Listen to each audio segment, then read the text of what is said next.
E o Guto é um exemplo de um cara negro, de sucesso, que interfere na política de maneira muito positiva. Eu já não sei quem o cara é. Ah, não, porque o Félix Mendes escreveu, aí ele tá um tweet. Pô, o que você quer que eu faça? Vamos pra polêmica, Renan? Estamos aqui também para isso. Vamos lá, então. Algumas coisas você já respondeu na outra entrevista que você deu, mas como pode ter alguém vendo pela primeira vez, vamos lá. Intercept falou de que pessoas estavam recebendo dinheiro para aquele, quando vocês saíram pegando para fazer o partido, né? Matéria da Intercept. Sim, eu lembro. É que o Intercept, né? Assim... publicou relatos de pessoas dizendo que assinaram apoio sem saber claramente que era para criar um partido ligado ao MBL. Isso tem o mais recente. Isso que eu ia falar.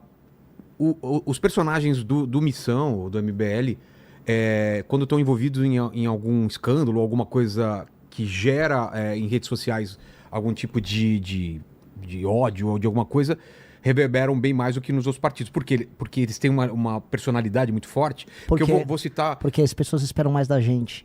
Pode ser. Então qualquer coisa que no PL ou no PT ninguém liga, conosco, tipo, olha só, porque se espera mais da gente, se cobra mais da gente. E é pra esperar mais e cobrar mais, porque nós somos melhores. Então cobra mesmo. Os mais famosos, né, do Arthur, né? Em que tem alguma coisa que fala que você fazia Tour de Blondes, falar sobre isso, já falou também, mas falar sobre isso. Esse lance da Intercept sobre pessoas que assinaram sem saber.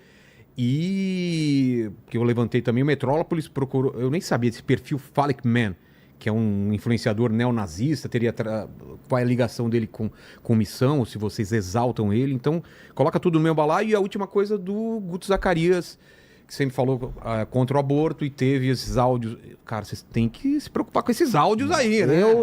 Surgiu o Instituto do Áudio Bombinha. Exato. Eu já venho avisando, áudio bombinha. Enfim, tem mais alguma coisa que eu esqueci aí que o pessoal tá falando no chat? Já coloca tudo no meu balaio, já coloca todas as coisas pra ele responder. Só vai me lembrando que seja o número 4. O pessoal também tava perguntando sobre as dívidas tributárias. Maravilhoso. De que foram divulgadas também. Tá. E se surgir mais alguma coisa, eu vou te falando aqui no chat. Então vamos lá, vamos começar pelo Intercept. Pergunta número 1, Intercept. O Intercept, primeiro tem que invalidar que é Intercept. Intercept é um grupo de esquerda que nos persegue, nos ataca politicamente, porque a função social deles é isso, eles recebem dinheiro para atacar pessoas do campo oposto. O pessoal tá falando também do Kurtz Yarvin também. Vamos só... Põe na lista, põe na lista. Tá na lista aqui. Então, o Intercept é basicamente isso. O que eles falaram as pessoas não sabiam que estavam assinando... Como funciona isso? Tá na rua, eu nunca vi esse pessoal... Porque não tem uma ficha aqui. Houve uma pessoa com um crachá escrito Partido Missão. A pessoa chega pra você gostaria de assinar aqui... Uma prancheta? Com uma prancheta. Estamos fundando um partido político, ele defende isso. Esse aqui é o site do partido. E aí está escrito na ficha. Ficha de apoiamento ao Partido Missão. Está escrito. É uma Partido ficha Missão. Padrão? A ficha é do TSE. Não é vocês que mudam nada. Quem cria a ficha é o TSE. Eu tenho que fazer a ficha dentro da especificação do TSE. Aí você faz a ficha com a especificação do TSE, aí você leva ela com uma prancheta, aí a pessoa vai assinar na prancheta, ela vai dar os dados dela. Então, assim, a pessoa tem que ser muito de má fé pra dizer que ela recebeu um papel, que ela não viu que estava um partido, que ela deu todos os dados dela, ela preenche os dados, e aí ela, meu Deus... Não sabia. Conversa mole. Tanto que pessoa séria, após assinar uma prancheta com um partido, com a fundação do partido, ela vai e recorre ao Intercept pra reclamar. Eu entendi, né? É óbvio que ela recorreu ao Intercept. Ela é uma pessoa que eventualmente de esquerda foi abordada e falou, tanto que esses casos foram mínimos. E aí, no final, o partido, quando... Eles fizeram umas denúncias lá. Nenhuma denúncia eles tentaram formalizar em termos criminais ali a véspera da eleição. Nada, não deu nada. Não, e quando eu fui para julgamento no TSE, nós ganhamos por 7-0. Então, é uma não discussão. Tá. Não discussão. Personagens, então. Primeiro, o Arthur, já é meio antigo, mas nos áudios também falava da famosa Tour de Blonde. O que você tem para falar sobre isso? Que você participava desse Tour de Blonde? Assim, cara, assim, o Arthur escreve no áudio, para falar da minha parte, que eu já viajei para Suécia e que eu saía com mulheres na Suécia. Cara, eu já viajei para Suécia, já viajei para Noruega, já viajei para Finlândia, eu já viajei para Alemanha, eu já viajei para Itália. Não, Itália não, já viajei para França, já viajei para vários lugares. E caso essas pessoas chocadas não saibam, assim, eu sou heterossexual. E se eu estou num país e eu vou conhecer o país, eu amo história, então eu vou na Suécia, aprendo a falar a língua, aprendo a cozinhar comida local, tenho amigos de vários países do mundo. E, cara, se eu tô solteiro, com 23, 24 anos, conheço uma moça e vou sair, não tem problema nenhum, qual é o problema? Os caras querem criar a teoria da conspiração do nada. Ai, o que tem isso aí? Nem tinha esse nome, o Arthur que colocou como piada, eu achei engraçado. Mas, sim, e qual o problema? Arthur, é crime? É crime ser heterossexual? O Arthur vai poder concorrer em algum momento, em alguma coisa? Cara, o Arthur é alvo dessa, assim, foi a polêmica do áudio. Eu sempre lembrando que o Arthur foi cancelado por um áudio. Áudio infeliz, mas um áudio privado entre amigos. E ele perdeu os direitos políticos no meio do carnaval, enquanto as pessoas estavam no meio de uma, desculpa o termo, putaria ensandecida no carnaval. Ai, que absurdo, olha o que ele falou. O cara, às vezes, pelado, numa suruba. Não, mas olha só, o cara que desrespeito. Pelo amor de Deus. Foi só um ataque político que o Arthur sofreu. Tanto que depois não caçaram um cara do Centrão, lá na Alesp, que pegou nos peitos de uma deputada estadual do PSOL. Verdade. Foi casuísmo. Foi casuísmo. Então. Guto eu acho mais grave porque mostra um discurso e na ação uma coisa totalmente diferente. Quer dar o contexto? Foi muito triste o que aconteceu ali no caso do Guto. O Guto teve um relacionamento fora do namoro dele. Quanto tempo? Uma moça. Acho que foi 2024. Tá. E esse relacionamento, ele teve lá com uma moça. O relacionamento não foi pra frente, não tendo muito contexto, porque eu não entro muito na vida pessoal deles. Mas não deu certo, a moça ficou grávida. E aí eles ficaram discutindo, debatendo. A moça fez um BO, aparentemente, porque pra mim essa é a parte mais grave. Porque o Guto não ficou próximo dela no acompanhamento da gravidez. O Guto talvez não achava que o filho era dela. E ela fez um BO contra ele. Era dele? Era dele. Não, você falou era dela. Que o filho era dele, no caso. Podia ser filho de outro cara. Enfim, ficaram tendo aquelas discussões. Não vou entrar no mérito, no detalhe das discussões, porque se ela fez o BO, ela vai colocar os elementos probatórios dela no BO. Ele não colocou os dele ali. Era um BO unilateral, é uma peça dela. E aí, nessa peça dela, ela o acusa. Tem áudios do Guto muito ruins. Só que no fim do dia, eles se resolveram naquele caos deles. Ela o perdoou, e ele é um pai presente hoje com a filha dele. Ela hoje faz a defesa pública, e esse caso, que é um caso privado, que é um caso que está em segredo de justiça, foi tornado público para atacar o Guto. Aí a menina fica exposta, a criança fica exposta, e o Guto é alvo desse ataque. Eu acho que a postura do Guto foi correta nisso? Não. Não acho, e o grupo todo não achou que a postura do Guto foi correta nisso. Não acho. E mais, aí entra o ponto que eu já falei publicamente isso. O Guto é um exemplo para milhares, quiçá milhões de jovens. O Guto tem uma audiência colossal. E o Guto é um exemplo de um cara negro, de sucesso, que interfere na política de maneira muito positiva. Então, quando a gente fala, e um dos temas que eu coloco sobre segurança pública é o papel do pai presente. Tem uma pesquisa da FGV de 2007 que mostra que uma das maiores correlações do jovem que comete crime é o jovem que não teve o pai presente na infância. Que não deu o exemplo, que não deu a norma, que não falou, se fizer isso, vai apanhar. O pai ou alguma figura masculina presente? A figura masculina, mas em geral o pai. Tá. Né? A figura masculina presente, ela diminui bastante isso. Mas o pai é o pai. Né? Então, então, nós que temos um discurso muito forte sobre isso, especialmente eu acho que quando o Guto não esteve presente naquele processo, eu acho que ele dá um exemplo muito ruim para os jovens. E aí o Guto tem que reconstruir isso. E ele tem esse compromisso conosco, de mostrar assim, esta é uma pauta que eu preciso tratar. E aí é um ponto. A régua conosco, a régua de avaliação pública, ela será sempre mais alta. Casos feios, desaboradores, tem em quase todos os partidos por aí. E envolvendo figuras públicas. Os partidos só medem o desempenho político das suas figuras. Nós temos que medir o desempenho político, e o Guto é um baita de um deputado, e o desempenho na vida pessoal, eu entendo, a régua conosco será mais alta. Mas não fica uma lógico. Imagem, tipo, o discurso é um e a ação é outra? Lógico que fica. O Guto falhou nisso. O Guto falhou, ele errou na postura. Dito isso, ele e elas resolveram, que é uma questão que concerne a eles. E agora, ele e ela estão trabalhando para dar uma volta por cima nisso. E eu acho que faz parte da vida do cara. E aí cabe ao grupo e cabe ao eleitor julgar ele. E cabe ao Guto fazer o processo de reconstrução. E eu acho que ele tem que fazer dando exemplo. Ele precisa dar o exemplo. Senão ele entra nesse ciclo de perpetuação de um comportamento que eu denuncio como errado.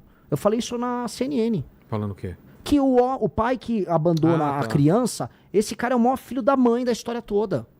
Ele é o maior filho da mãe. Pra não falar outra palavra. Porque o que acontece? Não é só porque ele é ruim com a mãe. Porque a mãe, às vezes, se relaciona com o cara. São dois adultos. Às vezes a mãe se relaciona com um cara ruim, ela também foi movida por impulso. As pessoas também erram. São adultos, os adultos erram. Dito isso, aquela criança que foi colocada no mundo é responsabilidade de ambos. E é responsabilidade, inclusive, afetiva e de exemplo. E o pai e a mãe têm que estar presentes nisso. Porque no fim do dia, se aquela criança, ela. Especialmente um menino. Na verdade, especialmente não. Quase sempre um menino.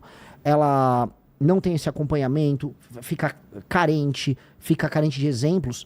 Esse é o rapaz que eventualmente pode cometer um crime, que vai ter um desempenho escolar inferior. Tem pesquisas que mostram isso. A ausência da figura paterna faz com que a criança tenha um desempenho escolar menor. Então, tudo aquilo que a gente critica na formação de uma sociedade coesa não pode ser praticado por nós. Então, ele, no processo, ele tem que reconstruir isso. Ele reconstruiu na relação dele. Então, a primeira pessoa que ele tinha que reconstruir é com a moça. Ele reconstruiu. Ele e ela estão reconstruindo isso. Agora ele tem que reconstruir como homem público. E ele vai fazer isso, porque o Guto é essencialmente uma pessoa boa. Agora, uma pessoa falha como todos nós. Entendi. E me explica essas figuras aqui que aparecem normalmente. Curtis Yarvin e esse The Phallic Man. E essas associações que vêm, esses ataques de vocês promoverem ou estarem associados com ideias nazistas. E também tem isso nem vou colocar mais aquele caso do Monark que estava o Kim lá, mas que ele já explicou isso quando veio Esse aqui. caso do Kim, acho que é um caso que ele é autoexplicativo. O Kim foi cancelado, inclusive ele foi cancelado um pouco antes do Arthur, porque tava todo mundo com a arma pra cancelar a gente em 2022. Foi antes do Arthur? Foi 2 semanas antes do Arthur. Caramba, Acho que 2 a 3 mês. semanas. Foi um mês infernal pra gente. Que queriam caçar o Kim também. Obviamente que o Kim não é isso, assim, esse maldito discurso de ficar chamando todo mundo de nazista pra cancelar a pessoa e acabar com a vida dela. É isso que essas pessoas tentam fazer o tempo todo.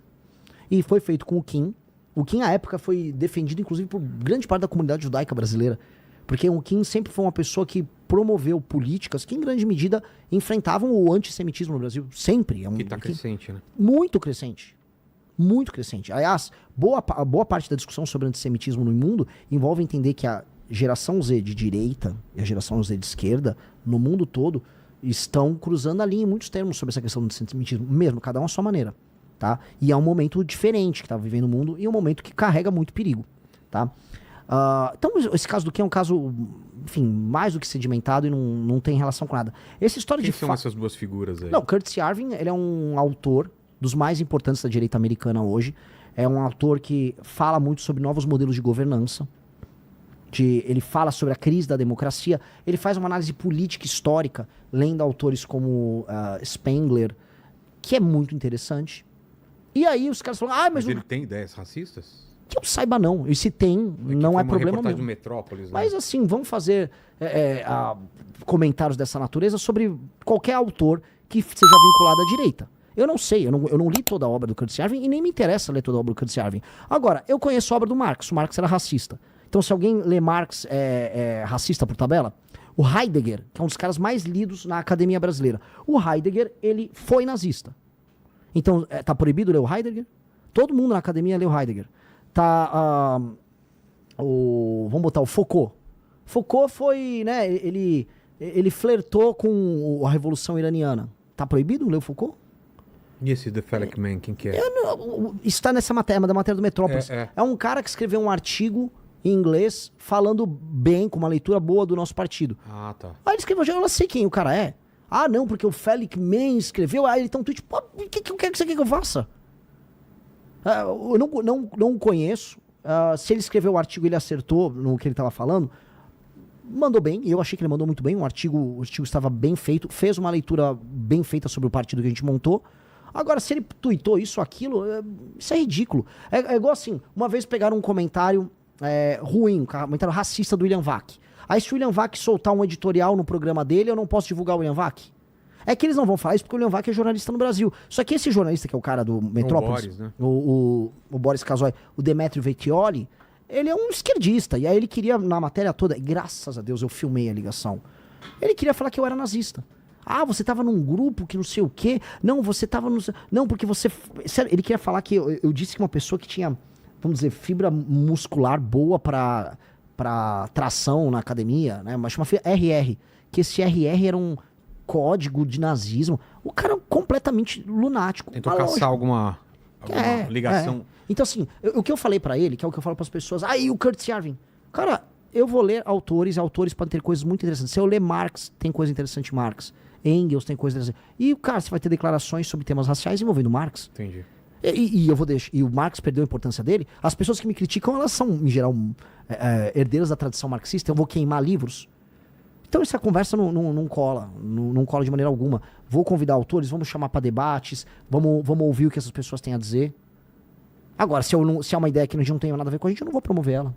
Fala, meus queridos, aqui quem fala é o Alan do canal Inevitável Cortes, e no meu segundo mês postando cortes aqui no YouTube de figuras do Partido Missão e do MBL, eu faturei cerca de 25 mil reais, ou um pouquinho mais de 4 mil dólares. E se você tem interesse em estar criando o seu próprio canal de cortes, eu preparei um treinamento 100% focado, mostrando o passo a passo para você estar conseguindo fazer seus cortes de figuras do Partido Missão e do MBL. Para acessar o treinamento é só clicar no primeiro link da descrição ou ler o QR Code que está aparecendo aqui no meio da tela agora. E se você gostou desse vídeo, não se esqueça de deixar o like e se inscrever no canal. Te vejo no próximo vídeo.